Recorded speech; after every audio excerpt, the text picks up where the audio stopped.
पंढरपूर ते अकोट हा प्रवास भक्तांसाठी पवित्र मानला जाणारा, मात्र या प्रवासात 37 प्रवाशांच्या जीवाशी खेळ सुरू होता।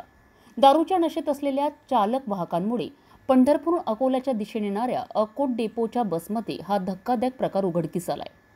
प्रवाशांनी दिलेल्या माहितीनुसार बसमधील चालक आणि वाहक दोघेही दारूच्या नशेत होते।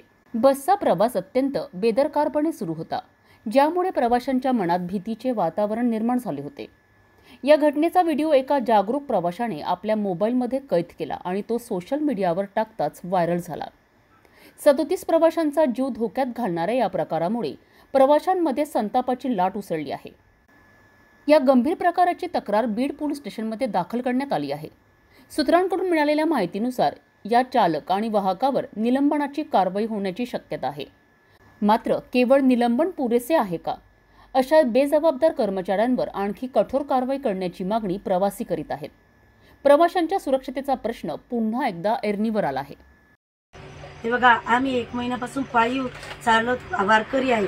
आज आमची घरी जायची वेळ आली। तर आम्हाला हे बस मिळाली। या बसमध्ये 2 असे दारू पिणारे आहेत। हे असे पडले, इथं बसून होता तो, पूर्ण पडून खाली गेला। सगळे हा मुलगा घाबरला त्याला। त्याच्यानंतर आमची अशी व्यवस्था आहे की आम्ही बाहेर पण जाऊ शकत नाही, कारण सर्व लेडीज आहेत आणि बाहेर अंधार आहे, पाऊस चालू आहे। कुठं बसावं आम्ही? जर हे असंच करत राहतील तर कसं व्हावं या वारकऱ्याचं, कसं व्हावं या मुलींचं?